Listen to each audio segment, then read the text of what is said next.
SBM স্কলারশিপে আবেদন করেছো, এখনও পর্যন্ত টাকা পাওনি, তুমি তোমার টাকা কবে পাবে?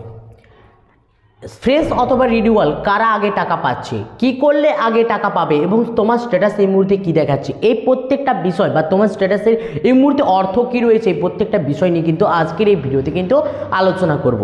তো সর্বপ্রথম আমরা যে বিষয়টি নিয়ে আলোচনা করব, এখনও তোমরা যারা টাকা পাওনি তোমরা তোমাদের স্ট্যাটাসটা চেক করে আমাকে কিন্তু কমেন্ট করে জানাও যে তোমাদের স্ট্যাটাসে তোমাদের স্ট্যাটাস কী দেখাচ্ছে। এরপরে আমি তোমাদেরকে বলি ফ্রেশ অথবা রিনিউয়াল কাদেরকে আগে টাকা দেওয়া হচ্ছে।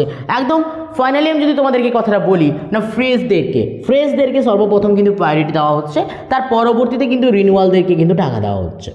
এরপরে যদি আমি কি করলে আগে টাকা ঢুকবে না, সর্বপ্রথম যদি তোমাকে টাকা পেতে হয় সর্বপ্রথম তোমাকে যে কাজটা করতে হবে যে ইনস্টিটিউশন যে ফরওয়ার্ড অর্থাৎ আইই ফরওয়ার্ড যেটা বলতে পারো।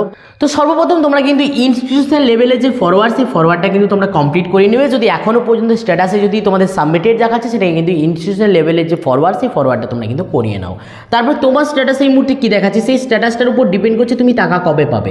তোমার স্ট্যাটাস যদি এই মুহূর্তে মানি ডিসবার্স নট ইয়েট দেখিয়ে থাকে তাহলে কিন্তু তোমার টাকা ঢুকতে এখনও দেরি লাগবে, তোমার এখনও কিন্তু ডকুমেন্টস ভেরিফিকেশন কমপ্লিট হয়ে ওঠেনি। তোমার যদি স্ট্যাটাস এই মুহূর্তে যদি যে মানি ডিসবার্স দেখাচ্ছে তাহলে কিন্তু তোমার টাকা খুব জলদি তোমার অ্যাকাউন্টে ঢুকবে, অর্থাৎ আজ থেকে প্রায় 15 থেকে 20 দিনের মাথায় তোমার অ্যাকাউন্টে তোমার কিন্তু টাকা ঢুকে যাবে।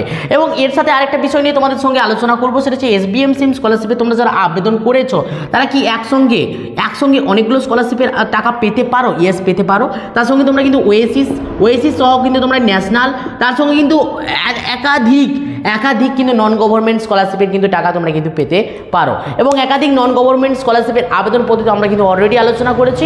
এবং রিসেন্টলি যদি কোনো নন গভর্নমেন্ট স্কলারশিপ তোমাদের জন্য অ্যাভেলেবেল হয়ে থাকে সেটাও কিন্তু আমার এই চ্যানেলের মাধ্যমে অথবা আমার যে টেলিগ্রাম চ্যানেল রয়েছে তার মাধ্যমে তোমাদের সঙ্গে কিন্তু আলোচনা করব। তার জন্য কিন্তু আমার চ্যানেলটিকে এবং টেলিগ্রাম চ্যানেলটি উভয় কিন্তু তোমাদেরকে কিন্তু জয়েন করে রাখতে হবে, অর্থাৎ সাবস্ক্রাইব করে রাখতে হবে। তো আশা রাখবো আজকের এই ভিডিওর আপডেটে তোমার জন্য হেল্পফুল হয়েছে। যদি ভিডিওটা ভালো লাগে থাকে অবশ্যই ভিডিওটা লাইক করে বন্ধুর মধ্যে শেয়ার করতে হবে। যদি চ্যানেলে প্রথমবার হয়ে থাকো অ্যাট ফার্স্ট রিকোয়েস্ট করে চ্যানেলটিকে সাবস্ক্রাইব করে পাশে থাকা বেল আইকনে কিন্তু ক্লিক করতে ভুলো না। তো চলো বাই, দেখাচ্ছি নেক্সট ভিডিও। প্রত্যেকে ভালো থাকবে, প্রত্যেকে সুস্থ থাকবে।